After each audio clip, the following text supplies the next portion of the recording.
Jesse Mermell, good to virtually see you and catch up a little on your campaign today. Great to see you. Thanks for having me back. So I've covered a lot of elections, and this is a perennial topic that comes up, tax returns and whether candidates will release theirs. It's obviously extra salient right now because it's been at the Supreme Court with President Trump. You did go first on this. You put those out before people really even talking about it much, and you've been banging the drum for about a month on it. But voters might say, well, she's putting them out because she's not as wealthy as some of the other candidates. Maybe she doesn't mind as much. What's your case that this information actually matters to voters? Well, listen, Donald Trump has been dragging government and public service into the mud with his lack of transparency, lack of trust.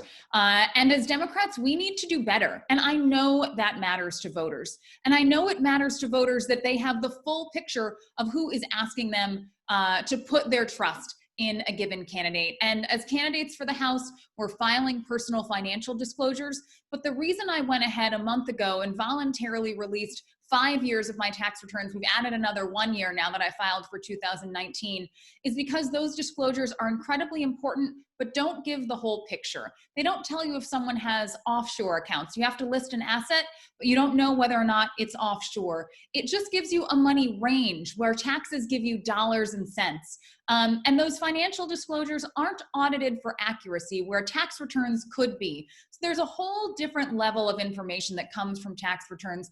I think it's important to voters to have that information. And I think it's essential that as Democrats, we basically try to make sure we're running the exact opposite type of campaign from what Donald Trump would run. So I did survey the candidates, which is part of why we're talking today, and 8 of the 9, Chris Santos being the exception, have now said they will release at least 1 year. Most of them seeming they'll release a number of years. Are you satisfied then? Are you pleased with your opponents that they're doing this?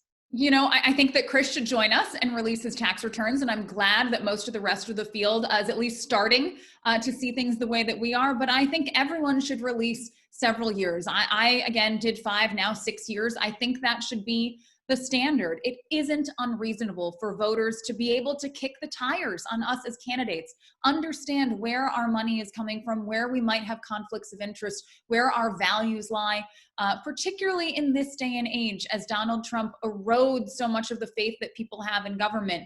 I don't think it is unreasonable. And in fact, I think it's necessary for us to offer that level of transparency to voters. I can imagine some voters imagine having to release their own tax returns and say, well, maybe, it's private information. It's very personal. Is it too high a bar to set for candidates that you have to, kind of open the kimono on your full on your finances to be able to serve in Congress? Well, Ted, I'm not saying I enjoyed it, right? But I'm not here for my own personal comfort. I'm here asking the voters of the 4th Congressional District to put their faith in me, to try to make this district better and stronger and more equitable. And if that means that I have to be a little bit uncomfortable, that I have to open myself up in some ways that I certainly would not do if I were a private citizen not seeking, a seat in the United States House of Representatives, then I think that is more than fair. And I certainly understand why, as an individual, someone wouldn't want to do this. But I'm seeking the trust of the public. And so they deserve to be able to see where my money's coming from and, what my financial history has been. Last question. We are getting surprisingly much closer to the election. In fact, with mail ballots, probably even closer than it says on the calendar. Yeah. You've gotten some big endorsements. I've reported on SEIU and the teachers. On the other hand, we now have another progressive with a lot of money all of a sudden with the Lecky campaign spending a bunch of money on TV ads. And you have this crowded field. I didn't frankly expect it would remain this crowded this late in the campaign.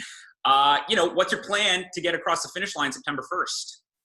Grassroots, grassroots, grassroots. And that's been the plan from the get-go. The reason you're seeing my campaign building the strongest, most diverse coalition of supporters in this race is because I've been in the field doing the work for the past 20 plus years, fighting for a healthcare system that works for everyone, fighting for equity.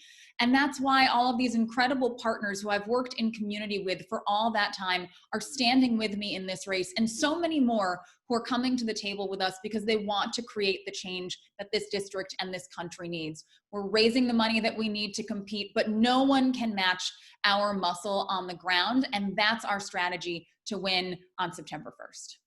All right, Jesse Mermell, thanks for talking to me. We'll be checking with you again soon. Great to see you.